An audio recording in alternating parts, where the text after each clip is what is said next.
live there, and then we post the link this week. Yeah. Helpful.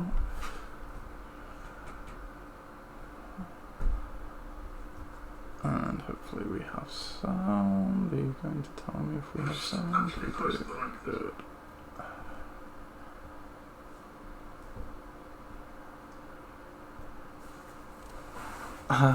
The link for last week's episode was still in the message bar, ready to send. Hey! Helpful.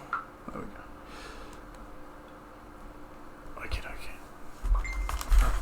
Thank you much. We're recording that, and live that, and we are. That's definitely not the intro jingle. Only a few idea back. Not really out. Nigel couldn't make it. Yeah. He said he could make it. Don't take this home. I mean, welcome. What? That's going on with technical issues. Still going. Always. We're meant to have this knocked down by week. You guys got a trophy? No. It was pre-bit. My life from Rashad Mendes. Hi, you know, I'm a tag, Jack! I'm a fucking tag! Hello, welcome to another episode of the LOC Report, a playoff episode of the LOC Report, no less, and a playoff team themselves is represented here today with co-host Chris Leach. How's it going, Chris? This is true, yes, very well. So I really am keeping myself busy today. Yeah. I'm in between two games of football here, and I'm going to talk about some more now. So, what? How did Waypoint FC do today? They did very well, 5-2 win. Good, that's what away from home. That's what we like to hear. Yeah, all well Excellent, and all good. Yeah, so obviously everyone's every week welcome to come along to a game if you want, because if more fans the better we play. Absolutely. But we are of course here to talk to you about some LOC stuff today, because playoffs is here now. This is when the season really starts. They like to say in the NFL the season doesn't actually start until after Thanksgiving, because that's when teams play themselves into a playoff sport or play themselves out of it, and then when you get to January it's obviously a whole new kettle of fish, and that's where we are right now. So we'll just dig straight into it, and we'll go firstly to the league news.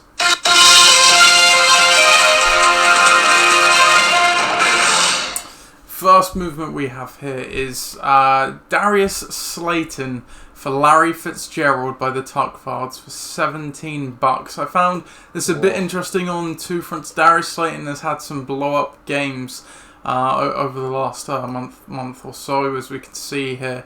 He had a 24-point game, 17-point game, last week a 27-point game. And that was with Eli Manning. Yes, true that. Yeah. So, interesting pickup, and I thought it was more the reason I put this, because Larry Fitzgerald, if we were to have an LOC Hall of Fame specifically for players, he would probably be a first ballot. Well, I think that if he's been in a lot of teams that have won. I suppose for sentimental reasons it's nice to keep players, but at the same time, he hasn't done a great deal fantasy-wise this year. We can show you exactly that, because you are right. Okay, that's interesting. That's Phil's team. Yeah, that's what was happening on the pod today. He hasn't had a great season. We'll show you in just a second when I bring it up that he hasn't gone over 10 points, I don't think, for quite some time. No, in fact, since week 1. It's actually kind of questionable why Phil kept him on the roster for so long. You expect someone like that to have better days, but I suppose you can't. After a little while, you can't keep going. He's have a good day. And the second one I have here, and this will lean into why the episode is called "The Wounded Have Arrived," because usually in the LOC we have literal plague weeks where a number of starting fantasy players will go down either for some length of time or the season. Of course, there have been in some injuries so far, but there hasn't been any signature ones where we lose a lot.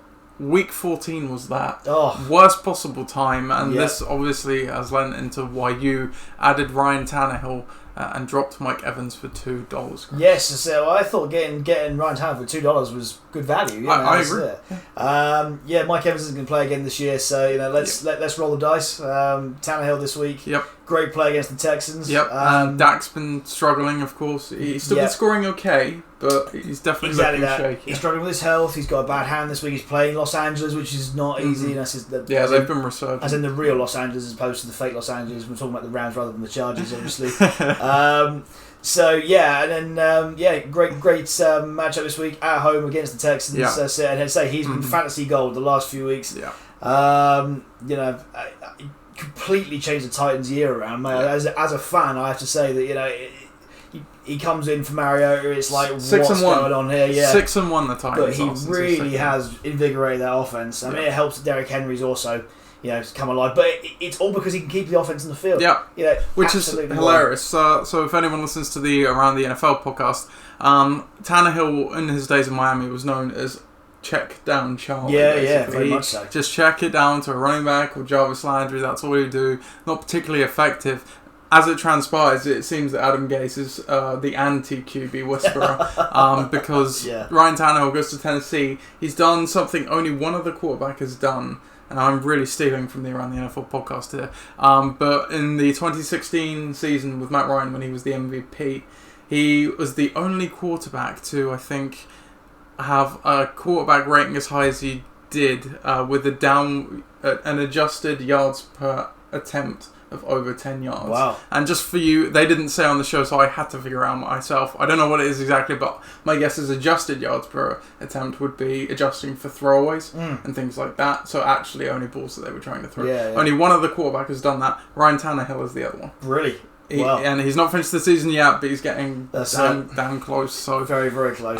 Yeah, he's been, and you can see there his points only one game under 20, and even then it was 18. So he has actually been very, very good. So could be a good play for you this week. I hope so. That is all the transactions. So we will get to debate corner.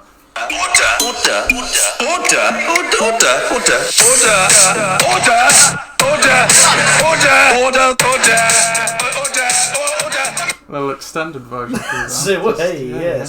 Why not? He was on Sky's election coverage, which we can't finish the news without fulfilling Phil's request for some political. Okay, let's keep it very, very brief. I agree. That's it. Let's keep it very, very brief. It's this is a sea change in the way we think about things in this country.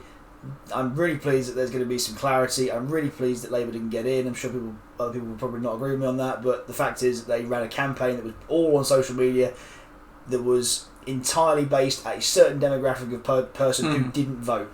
Yep, and I think following on for that, I think some of the reason Labour probably did as bad as they did, because let's face it, Tories, there's so much stuff about Boris Johnson that is bad.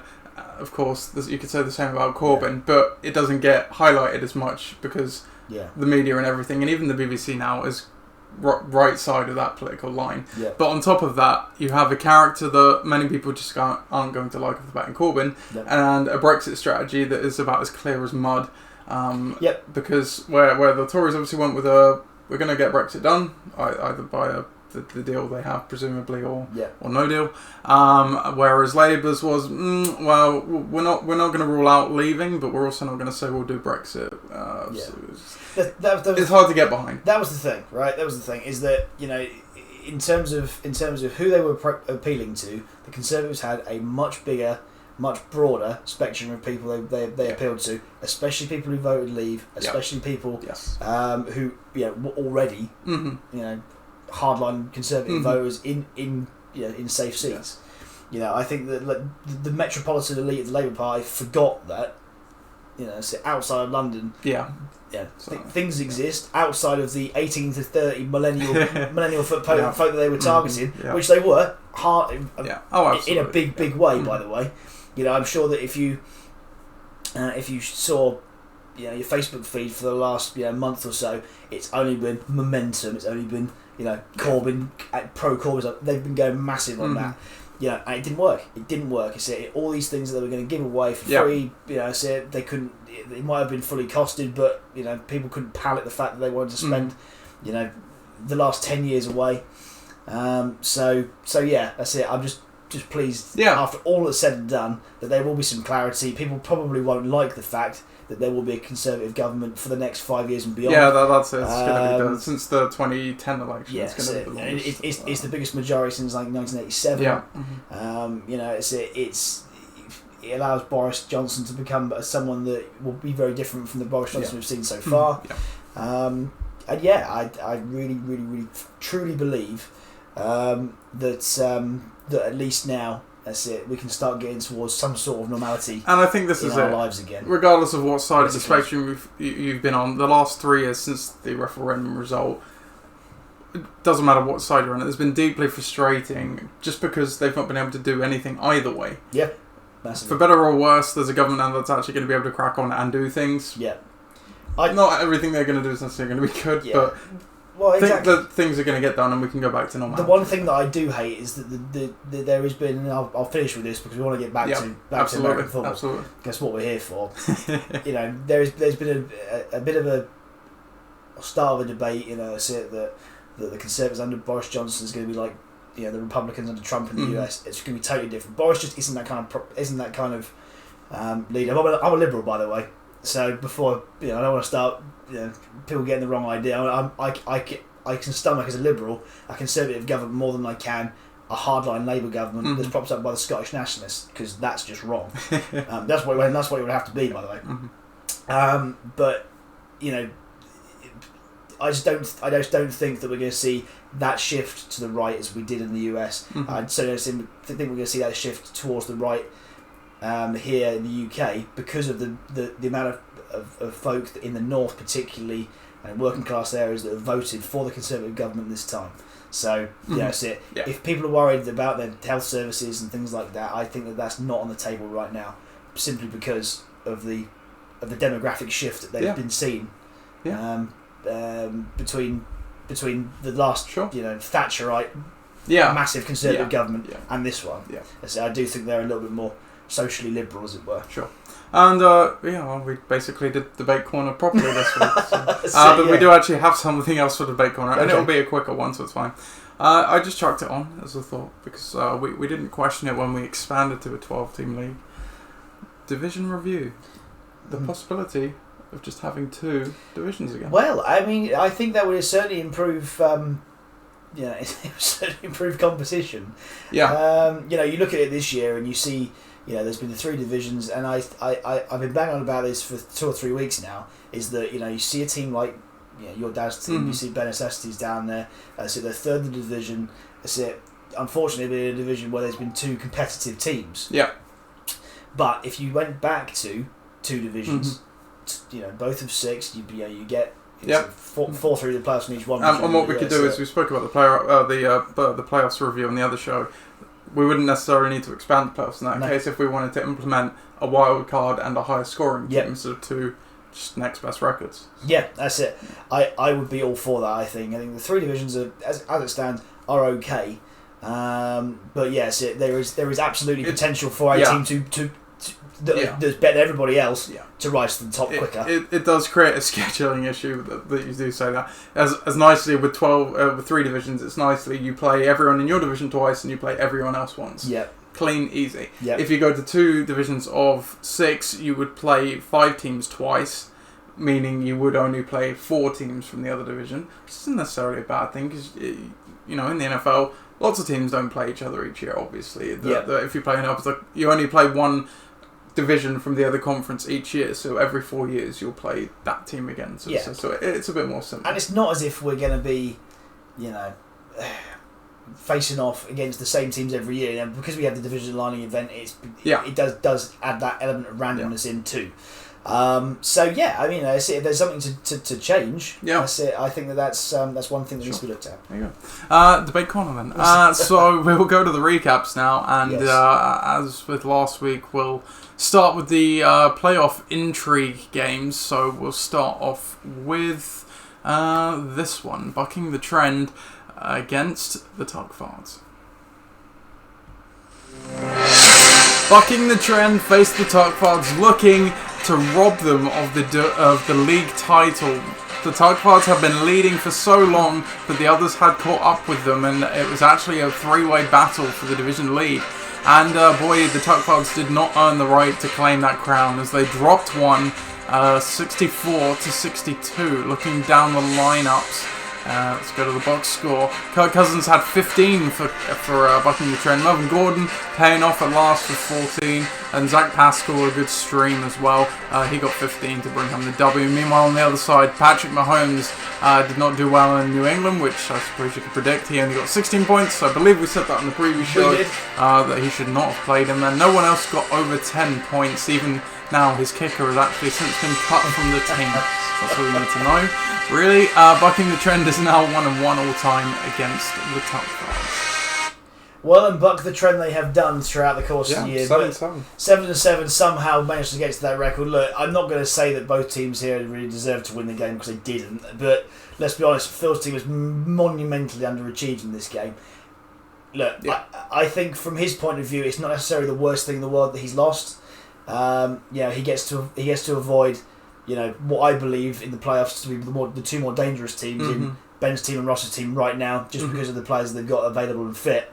And you look down some of the names there, and when you've got like guys like Barkley and Tate combining for less than 10. Everything we said last week, we were right on. That doesn't happen often, but no. we do get it right sometimes. And this, we said about Mahomes, we said about Barkley and Tate playing a better Philly defense, especially with Eli in there. And we said about the Patriots defense, you don't want to be playing any of those. You don't want to play your defense against your QB at any point, really. And you look at on the bench. We did say, to play Baker Mayfield, that didn't work out either. By the way. Can I just say? No, so that's one thing we did say. There are a lot of... Funnily enough, there is enough points on the bench alone for him to win this one. Yes, especially I think you look down there, you see someone like AJ Brown, who's been in good form right now, playing against Oakland. Or Deebo Samuel, who's been very good for him throughout the course. Bringing in again names in, should we say? Rather than the form. So don't get me wrong. This is a game that doesn't necessarily matter in the grand scale of things. No. It's great for Mike to win, albeit in a pretty gypsy fashion. Let's be honest. That's been their hallmark. Massively. But to be 7-7 in your first season, doesn't matter how you do it. The stats will show that. That's great for Phil. He gets a decent crack of it in the playoffs, I suppose. I think that's one thing that's positive you can take from this. Phil has now dropped 2, and over the last month we've said he's dropped quite a few, so not how you want to be entering the playoffs. Not ideal. Really. I should say as well, if you're watching, I can see there's a couple of people perhaps watching, please do comment along if you would like to. Our next game then was a divisional matchup between Forge Flyers and now the Good, the Bad and the Ugly. Forge Flyers were looking to claim the league title in the wake of the Tuckcards loss. It was Chris's to lose, as he had a substantially better points forward than the other two teams. Meanwhile, Ross had secured the playoffs with a loss, don't say that often, in week 13, and was just looking to pin Forge Flyers back, a team they could have potentially been facing in week 15. And they did pin them back, 107-96, fairly close game. As you can see there, it was actually a Sunday night comeback right there. So if we look down, Ross's team, Matt Ryan, had a better day than he has done lately with 25 points. Robert Woods coming through with 19. Amari Cooper 14. Michael Thomas 19. And the Ravens D got 13. Good day from all around. On Forge Flyers side of the ball, Dak Prescott stuttered on Thursday night with 19 points. Bilal Powell made the start. Amazingly, didn't see that one. He got 9. McCaffrey 14 and Mike Evans got 12, though he did get injured in the game. Will Lutz and the Steelers D combining for 34 apiece as well. History of this matchup: Forge Flyers are 5-4 all time against Ross. Yes, and Ross completes a double against me. Look, Ross's team this year has been one of those that either the receivers turn up or the receivers don't. This week the receivers turned up in a big way, and that's what propelled them to the win. It helps that Carolina aren't great at the minute. It's a handy 13 from the Ravens D in Buffalo. Look, Ross's team is one of those teams that you can always has the potential to do this, but when you've got 2 number 1 receivers plus Robert Woods, who at the moment is resurgent, plus again resurgent Matt Ryan, you're going to be able to put together points.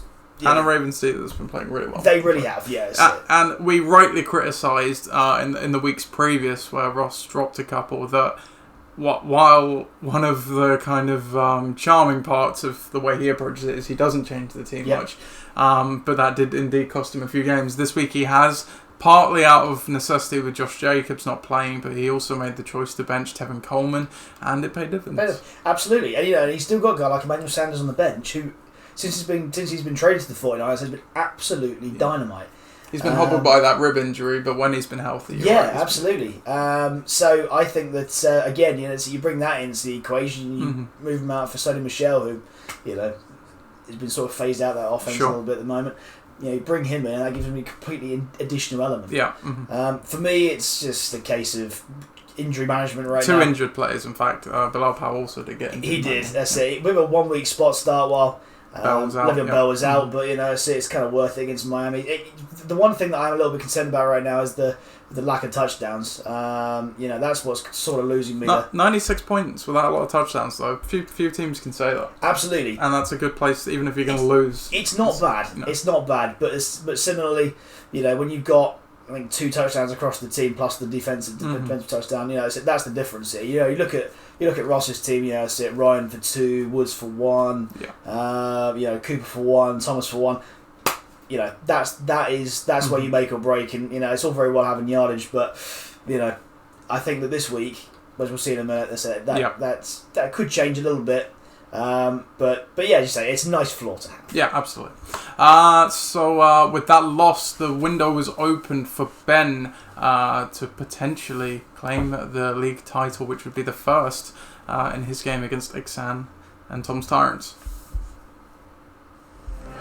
Iksan looking to take the league title, riding a 5-game win streak entering 14, and they did it in style with a 125-72 victory over Tom's Tyrants, who were once a playoff hopeful, but that feels like a distant memory now. Looking down for Iksan, they go back to Jameis Winston, and it paid off massively with 43 points. Derrick Henry doing what he's done all season, really, 23 points. Dalvin Cook, even with the shoulder injury, got 14 as well. Calvin Ridley, he got injured, but not before getting 14 points. Todd Gurley looks like the Todd Gurley of old with 17, and the kicker got 11, Austin Cyber. On the other side, Sam Darnold had a better day for Tom Sorensen, 21, but that's about the only good thing other than the Packers defense. They got 11. Alshon Jeffrey, I believe, I think he played actually and got injured in the game, didn't he? Yeah, but he put up a duck, and DJ Chark got injured as well. So Iksan claims the league title for 2019 with a 10-1 record, 6-game win streak, and takes the history of his matchup with Tom to 8-8. Nicely done. Now, we've been banging on about this for weeks and weeks and weeks. 2 things. The consistency really does pay in this league. Yeah. And that's why Ben's now the regular season champion, because he has been 100 points or more for 5 weeks. Dropping even if you adjust that quarterback score to the same as Sam Darnold's, Ben's team's still over 100 points. Absolutely. And see, this is it, right? This is it. And that's the making of a great team. Now, the second point is that we've been banging on for weeks and weeks and weeks about if this team changes QB, it would be a great team. A great team. And to Ben's credit, he has been trying to solve it. He's, Yeah, exactly. He seems to have found it. It took him 8 weeks to do it, but, after that, lost faith in Phillip Rivers like the Chargers have. And, he's changed up this week, and it's worked. And I think that when you've got someone like Jameis Winston, who isn't an offense that is very pass heavy, you're going to have these occasions. You're going to have bad James days, and that's just the nature of how it is. But the great thing about him is that, especially in this team, is that you don't need him to prop the rest of the team up. Yeah. When you've got guys like Henry, you've got guys like Cook, Gurley, Sutton, Ridley, particularly at the moment, the points can come from everywhere. It doesn't have to come from your QB. No. And your QB's just, if he gets 20 points, that's great. If it goes over 20 points, you're probably going to win the week. Yeah.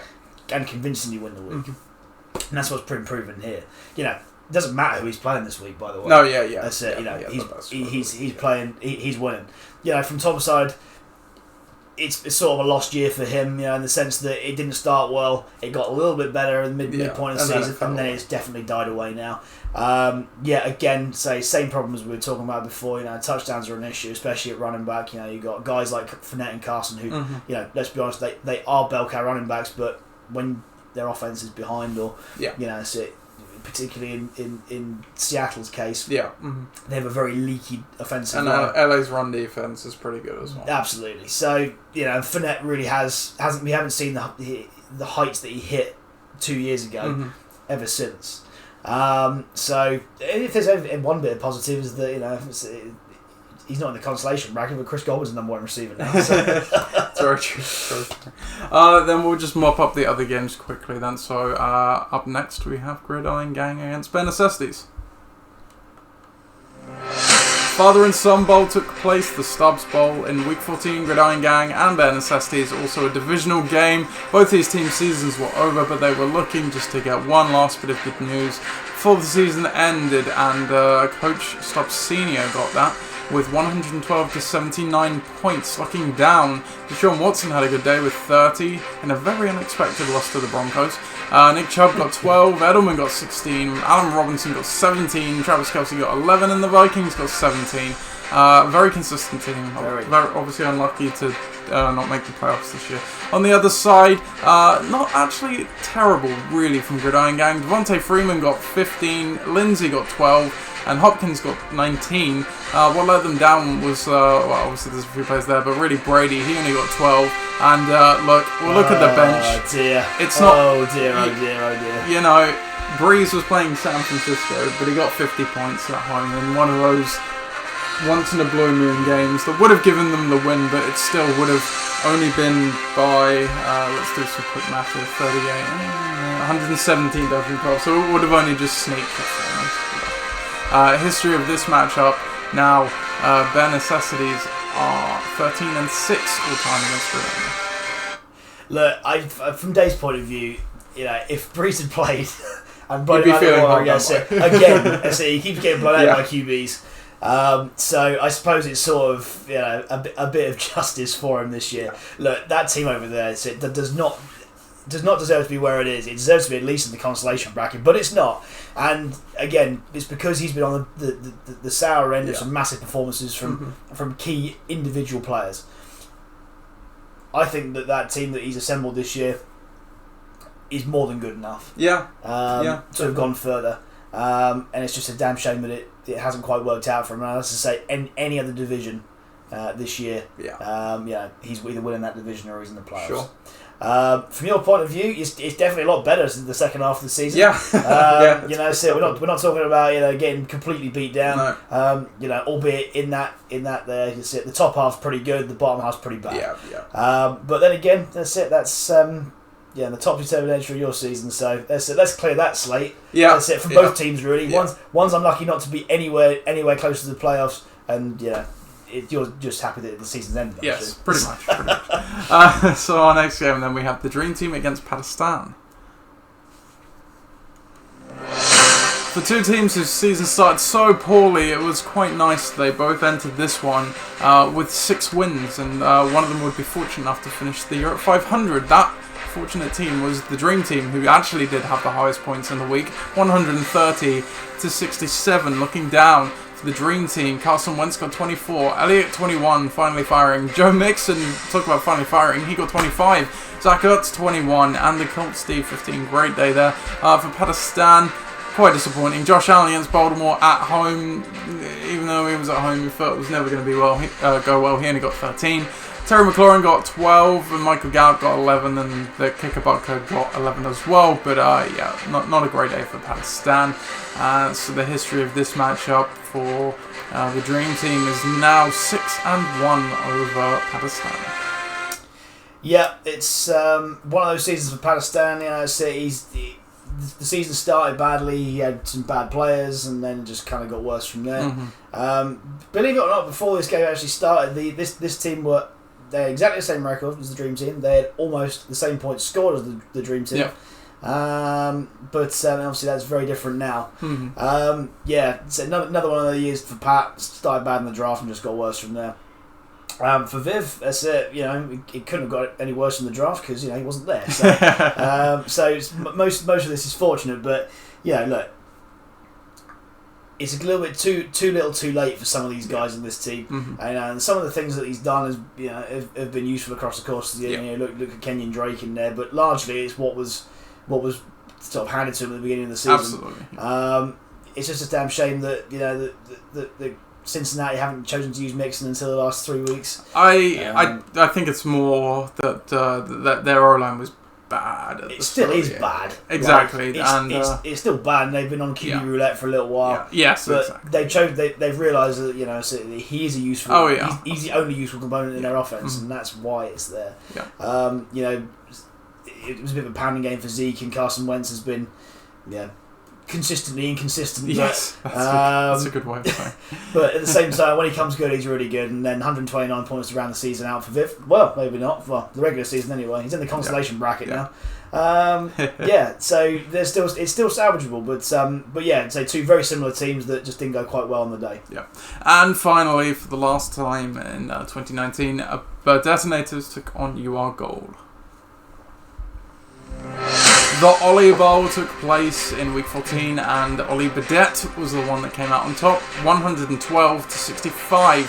Looking down, Lamar Jackson had another good day with 26. Aaron Jones is alive again. He got 25. Robbie Anderson got 18, and Young Hui Koo, no one would have expected him being back in the league, but he got 18 points after mightily struggling before that with the Falcons. Browns also got 11. For UR Gold, Russell Wilson, who is arguably in the NFL MVP conversation, only got 11 for them this week. That was much of their trouble starting there, because Singletary, Ngolade, and Robbie Gold himself got 12 apiece, but behind that, nothing either. So, the Detonators finishes the year 7-7. UR Gold falls to 5-9, and the history of this matchup all time, the Detonators are now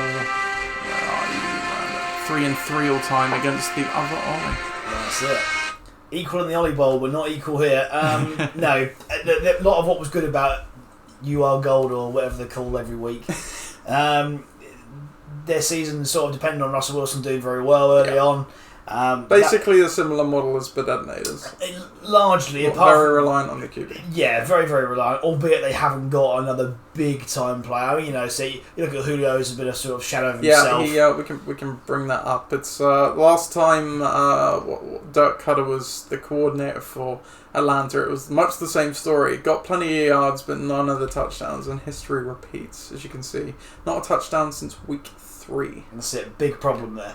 So, and certainly not what you expect from him. Gallaudet has been decent value, I think. Mark Andrews has been extremely good value.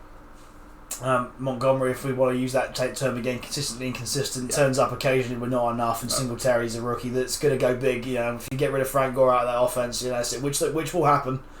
So one day that the evergreen man will stop working. But he will go and he will be a stud. So look, onto the right things, but you look at the other side, and the Detonators, as we're going to prove a little bit later on, are just a one-man team at this point. Yes, Jones has turned up this week. You'd expect that against Washington. They're not great. Playing 2 Jets receivers. Plenty of red zone. I didn't. Yes, two Packers running backs.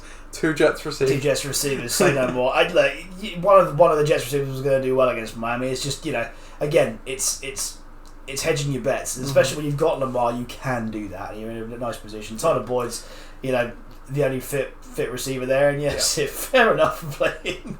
That's it. Play the king. You know what I will say about Ollie? He has been rolling the dice with waiver moves the second half of the year, and he's been doing a really good job with it. But you can be, and say when you've got a guy like Lamar Jackson. Exactly. We won't paper over the cracks here. There's when you've got a guy like Lamar Jackson plus one more, whoever it might be, you're going to do well. So that was the last preview of a regular season game, and for most of our teams in 2019. I hope you enjoyed it, everybody. Because that's it. I still had fun, even though it was a poor year. That's the point. Enjoy the process, that's what I say. So we'll take a look at the milestone standings stats now. So final standings for the season the regular season. Tarkvards finishes up 9-5. They definitely lost ground in the division, but it was sewn up luckily for them. Still the second lowest points against, though. Yeah. Again, I'm going to keep banging on about this point, is that if Phil's not the luckiest team, Mike is, obviously, because the amount of points he scored against what he's conceded, but it goes some way to explaining Phil's early season dominance was when you get that amount of points scored against you in 14 weeks, You work that out, and it's so low. Yeah. So the Dream Team are bucking the trend at 7-7, and then Pakistan running out the Southampton division at 6-8. Portsmouth division, Iksan does take the league title with the 10-4 record, the only double-digit win team this year, and he rode a 6-game win streak to get there, so that's quite impressive. But then they is 7-7 behind, then Tom's Tower at 6-8, and UR Gold at 5-9. Winchester division, it was actually tied on record in the top in the end, but as we said last week, the points forward was so substantially in your favour, Chris. You are the highest scoring team of this year as well, with 1,523 points, 9-5, and the division title. The wildcard goes to Ross's team, 9-5 as well. Bare Necessities, obviously their record was very bad at one point, but they rightfully turned it around. And to your credit, what you say about low points, but Bare Necessities among one of the higher points conceded teams. Look at that division at the bottom. All three of us, there were only 6 teams to concede 1,300 or more points. 4 of them came from the Winchester division. So points are plenty. Tells you all you need to know about. Yeah, and Gridiron Gang obviously running out the bottom there at 3-11. Looking at the final breakdown statistic for the season, you do finish out on top, Chris, at 112-42. Iksan creeps over Tuckfards in the last week of the season, and really Tuckfards only needed to win a couple of games to lock it up, the second spot, and they went 0-11. And Iksan went 10-1, sorry. So, yep, they take it with 100-54. Tuckfards 99-55. As we were saying about my dad's team, 91-63. Yeah. They in the last 2 weeks, they've had a combined 20-2 record. Criminal. And the other playoff team, Ross, actually doesn't have a winning record in this metric, 74-80. So, yeah, there you go. And moving on to the coach ranking. So Viv does finish top there, but as we said, that's mainly a depth issue. You and my dad arguably have done a very good job in this metric, pretty close as well with the points there.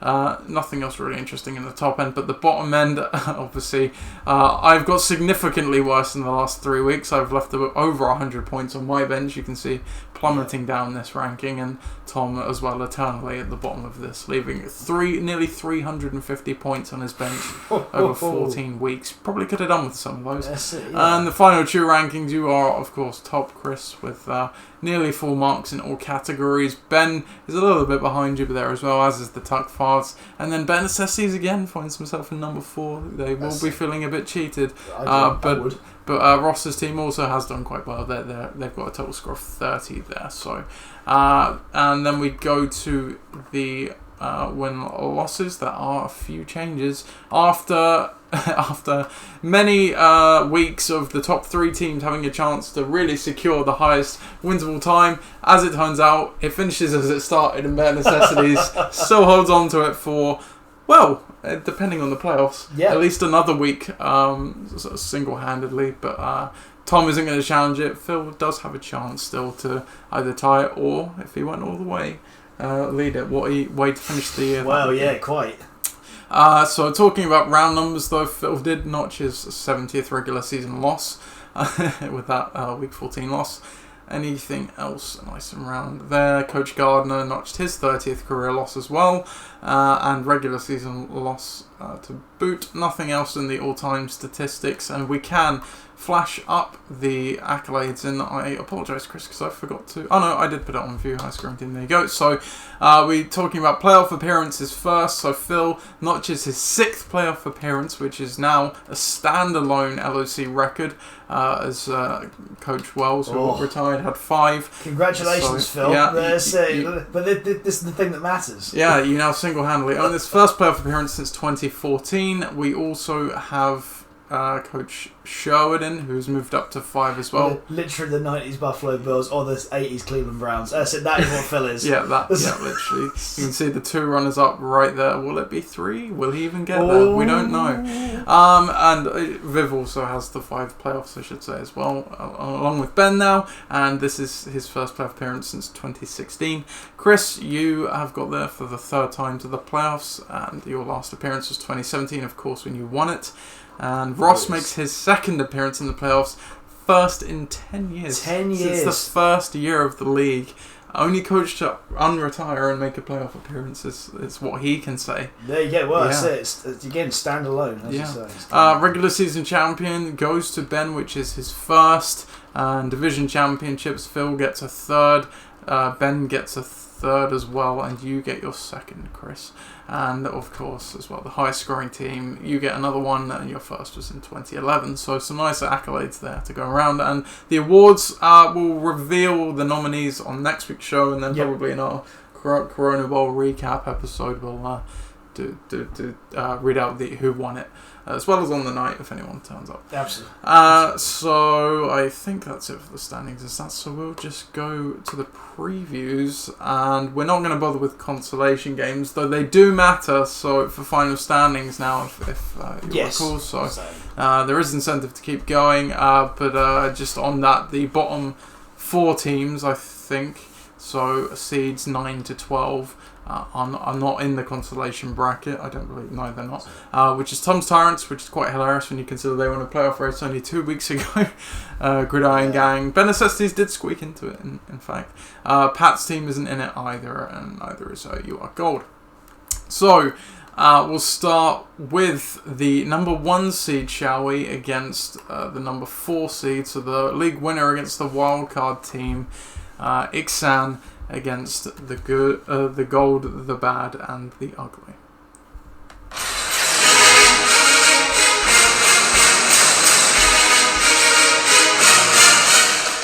Could have sworn it was the gold, the bad, and the ugly, but whatever, we'll go with it. Take on Ixan this week in the first matchup of the playoffs for 2019. League winning Ixan 10-4 take on the 9-5 led Coach Nunn's side. Ixan is currently projected to win this one 103 to 87, and Ross already has some points from the defense, but only 8 of them against the Jets, which is mildly surprising. For Ixan, Jameis Winston's a bit banged up with his thumb injury, unclear if he'll play yet, as he was only throwing tennis balls on Friday, I believe.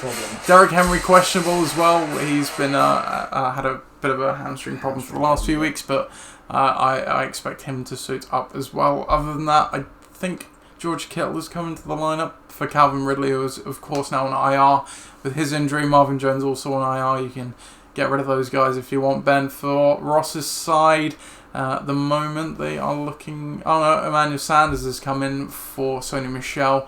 Josh Jacobs could return this weekend, I believe, as well. The history of this matchup, Ixan all-time against Ross is over here somewhere. 5-3 in favour of Ben. Yeah, this is the game that no one really wanted to play because both of these teams can, on their day, absolutely do you. Yeah. Which is why I think that it is a dangerous matchup for either side. You know, at the moment the projections are a little bit swaying it. 8 points for Rudi so far. It's neither good nor bad, really. Mm-hmm. But here's what I'm a little bit concerned about is that let's say Winston plays but he's not fit. Yeah, that's it. That's a problem. If he doesn't play at all, Phillip Rivers comes in against Minnesota. That's a problem. If Derrick Henry for some reason is, if I don't know, not at full strength, that's a problem because look who he's got left. He brings John Brown in playing.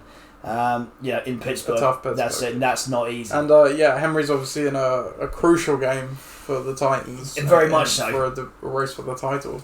Exactly that, and it is the game. It is the game of the year for them really so far. I think he probably will play, and I think that he probably will do very well. But at the same time, there are plenty of question marks over those two, and that's not what you want going into the week, particularly the QB against in an absolutely brilliant matchup away from home in a dome. You look down, but then again, you look down the list and you think, Dalvin Cook against the Chargers in Los Angeles, challenging. Kittle at Atlanta, they've looked better recently, but they still haven't been great. Mm-hmm. But the Niners are a team that are very run first. They're a team that only passes if they have to. Absolutely, and it's the same with Sutton at the moment. Is that they bought Drew Lock in, which is great, and it looks like they've invigorated it. Drew Lock going into KC. KC, yeah. We saw how improved the Chiefs' defense has been. Yeah, so that's it. Gurley in Dallas as well. Question marks over that too. So yes, he's looked better, The Rams' game plan, though, really the last 2 games has just been to come out and run it down the team's throat. Are they going to be able to do that against Dallas? That's it. That's the thing. That Dallas been sneaky good against the run. Panthers and Seattle, same thing. That's it. Very questionable choice of defense. I totally Seattle agree. are not generating a lot of points for other defenses, and the Panthers D is in absolute disarray. Absolutely, that's it. And they get beaten both ways. It's not just one way. It's both ways right now. Playing Russell Wilson as well. Albeit come out game he's not been in great form, but at the same time he's still playing. That's it. Yeah. One of the top 3 QBs in the league. But on the other side, it doesn't get much better on the other side. Let's be honest, because Matt Ryan against San Francisco away is not ideal. Brutal. Not ideal this time of the year. That's it. In this game particularly, I don't like it. I don't like the fact that Matt Ryan doesn't play very well away as well. He doesn't play very well outside of a dome. Yes, it's favourable conditions, or should be in San Francisco this time of the year, but it's certainly not a given. Same thing as what you said about that. Sanders has been great. But again, run first. Robert Woods against Dallas should be okay there, I think. But again, it's all down to his QB. Yep. That's it. Jared Goff hasn't been great all year. It's not been a good road. That's it. No, and he's going to Dallas, and Dallas is really difficult to play. Yeah, especially there. Cooper against Los Angeles, same problem. He's got Jalen Ramsey. It's big time Jalen Ramsey there. Don't like that. Michael Thomas against Indy. Monday night as well. In the dome. He's probably the highlight player I think that Ross needs to go off. Yeah, that's it. He's going to have to rely on that. And Sanders in Washington, well, who knows? That's it. Who knows? I think, I'm not sure if Jordan Howard is back or not. And if he's not, then that's it. They gave up a big week to Aaron Jones last week. Different type of running back. And I just remembered that in the Monday night game, Boston Scott for the Eagles was the one doing all the business. Yeah. So who knows what Miles Sanders No, it is a mess there. So, between the two, I think that the projections are a little bit off. I think that it's a very hard game to call. For Ben, it's really all dependent on whether or not arguably his two bomb players will play, because they're the two that can blow anybody out of the water just with the two of them guys. Yeah. From Ross's side, I think his QB is going to struggle. I think that his 2 receivers that you rely on, i.e. Sanders and Cooper, with Robert Woods as well, a little bit of that. That's a bit of an issue. Very receiver heavy for us this week. 4 receivers. I think that's right in the sense that he's playing to his strengths. Mm-hmm. They're all arguably number 1 receivers in their individual teams. The 2 at the top don't have great matchups. Cooper is a target machine, but in a terrible matchup, and Michael Thomas is just the MVP in this team. So, I think if I were going to go out there, I would say that Ben's team, albeit very run heavy, if they're fit, they're going to win. Ross's team, the QB points for me are the thing that's going to let them down, because I don't think that Matt Ryan's going to produce away. I think it boils down to what we've seen throughout the season. Ben's team has been consistently good. We definitely see Ross's team being consistent. It can blow the doors off. It's wild. That's the thing, and I think with these receivers is that it only takes a touchdown for those receivers to be viable. Sure, yeah, that's very true. Which is a part of the thinking, but I think that whatever Ben's running backs can do, and they can do a lot of damage, they can equal that out. And I think if it comes to it, Jameis Winston's, if he's fit, if he's playing 100%, his matchup is better than Matt Ryan's, and that's the end of it. Yeah, and I think I would be more convinced by Ben's team if he had a different defense. I probably wouldn't even question. He's got an opportunity to be able to do that. Yeah. I mean, because you say about even if Winston can't go, Phillip Rivers, the Minnesota pass defense is not it. If we look very quickly, just at who he could pick up this week, like defensively, because I'm sure that there is an opportunity to do something there. If anyone would like a tip on how to find a good defense, you will want to look at the weighted DVOA defensive rankings. That tells you how good a defense has been playing recently. So that's a good tip. mean, the Titans against Houston at home is arguably good. I don't like Buffalo on the road there. No, neither do I. I don't like the Cowboys against the Rams. It could be good because Goff's on the road. Possibly. Possible. there isn't a lot to do here. I wouldn't take the Giants against Miami. Wouldn't take the Rays, wouldn't take the Lions. And everything down here you're going to be wanting to avoid, really. Yeah. I mean, the Giants against Miami is a potential spot start. Or even the Miami Dolphins against the Giants. Yeah, the Giants is the same way. I think your best bet is the Titans, though, because they've shown they've been playing really well at home against... We just saw the Houston Texans get blown out by Denver. True. A very streaky team, very streaky. I look at the Chargers with the Minnesota against Minnesota as well. You know, look at that, and I think to myself, you can... Yeah, Kirk Cousins away right now. Yeah. That's it. So I think we're both picking Ben, then, to advance. I would pick Ben based on pure season form.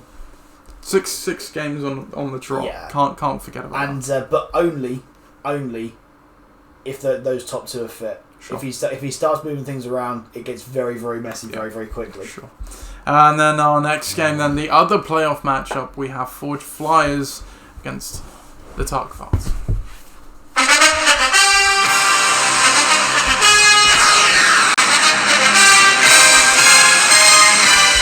A return to the playoffs for the Tark Fards as they take on Forge Flyers for the rights to play in a Corona Bowl. 9-5 Tark Fards, 9-5 Forge Flyers. Two teams on paper that should be quite equal. But the Tark Fards has a 23-point advantage courtesy of Mark Ingram and is currently projected to win 104-86. Looking down the lineups for the Tark Fards, Deebo Samuel comes in. And I think that is the only change. No injury news on the starters there either. For you, Chris, Ryan Tannehill comes into the starting lineup for Dak. And Brashad Perriman comes from the waiver wire to the starting lineup, as does David Njoku.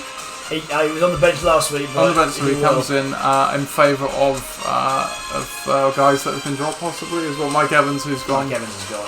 So a few changes for you, but otherwise a clean bill of health for those who are left. History of this matchup all time: Forge Flyers are 9-6 against the Tark Fards.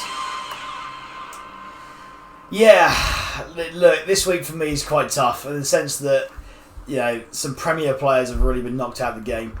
I think of guys like T.Y. Hilton. I think of guys like Mike Evans particularly. I think of guys earlier on in the year. You think of Austin Hooper, who wasn't 100% fit, who's subsequently dropped, who were surefire starters earlier on in the year. I think we should probably talk about what Phil's going to do before we talk about what I'm going to do in return, because having 22-point lead right now in a playoff game is huge, and bearing in mind Mark Ingram's production last week wasn't great, to blow up this week in the way that he has is timely. You look at the rest of the matchups, and you think at home against Denver, it's not a banana skin necessarily for Mahomes, but it's going to be more about his health, I think, than Denver's defense. Yeah. I think so. And so he hasn't been blowing teams away for the last little bit. They've been run reliant. And everyone's fantasy outlooks sort of changed for the Chiefs recently. Barkley obviously hasn't been great, but he's playing Miami, and I think that's obviously a great matchup to have right now. Keenan Allen at home against Minnesota is tough, but he is still the number one. Samuel against Atlanta, same thing. He's been the guy, the sort of change of pace, extend the play sort of guy. Mm-hmm. I think that won't change there. Cleveland and Arizona, same thing. Landry, he's been outshining OBJ recently. Patriots against Cincinnati, same thing. Just matchup wise for Phil, it really is a dream matchup week for him with some of the key components of his team. For me, I'm bringing Tannehill to sort of play the percentages a little bit. Let's just hope that Carolina lean on McCaffrey without anything else. I mean, we saw Gurley just go for 17 points. Yeah. McCaffrey's definitely the better running back this year. So. For sure. And they're going to need to run through him if they want a chance. I think so. I think, same thing, Marlon Mack, they've got New Orleans earlier in the season. I'd say that's a tough one, but at the same time, they've had a lot of injuries recently. So he's in a team that loves to run the ball. They haven't got a lot of receiving options right now. So, and Brissett, for all of his early season promise, hasn't really been that guy who's got a monster arm to be able to give it. So, there is probably where I'm most happy with. After that is where I get a little bit concerned. So Darren Waller I think Renfro might be coming back, which you could argue is a good thing and a bad thing. But Moreau is out, and that's been his massive problem, is that he's got there but not been targeted in the red zone. And the Jags do suck. Yeah, especially against tight ends. So I think that's going to be good.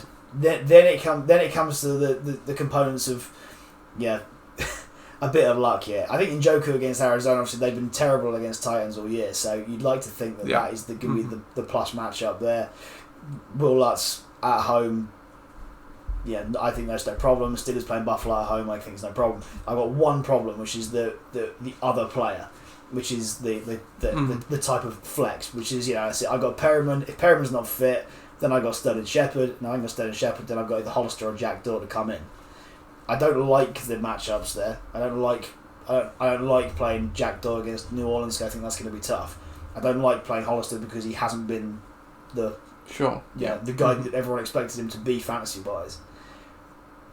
But I think that's probably where I'm missing right now, is that one player. Yeah. Mm-hmm. I don't mind the stream of Perriman. Like you say, Evans is out. He bumps up the depth chart. The two risks with it are obviously Jameis Winston's health. Yeah. Or possibly a backup quarterback. And the other risk I would more highlight is Detroit is a complete garbage fire. They're playing David Blau. Yeah.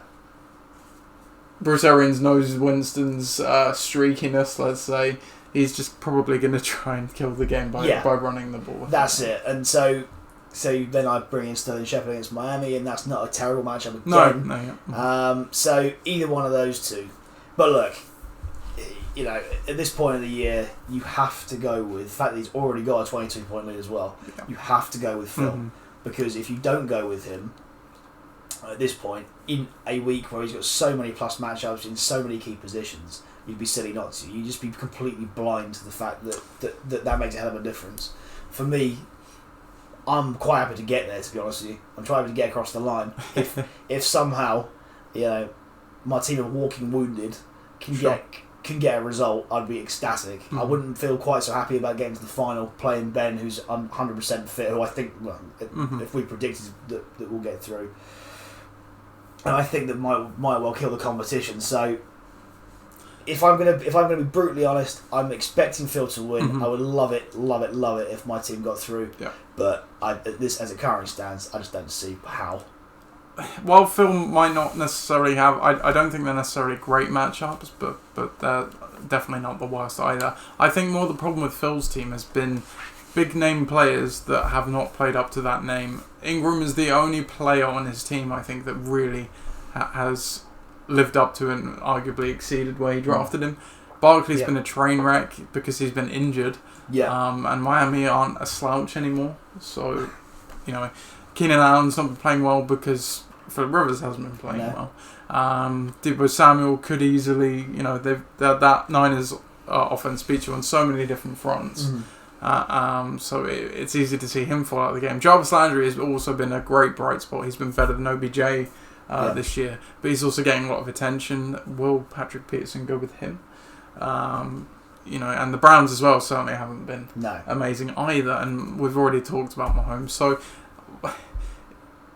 yes, Phil has a lead, but this Tuckfast team isn't a juggernaut. It's not a juggernaut.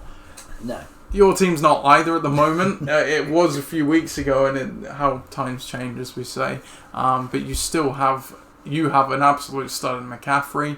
You have a back in Mac that they want to run the offense through, albeit it's a tougher matchup. We've seen Tannehill's points. He's almost a dead cert to go for 20 plus points. Yeah. There's a lot to like on your side as well. It's a close one to call for me. I'm going to lean with Phil's as well for the same reason as you can't turn your nose up at a 23-point game from one player. Yeah. It's such an advantage, but I could absolutely see a scenario where you still come out with the win on this. So. That's it. We can only hope.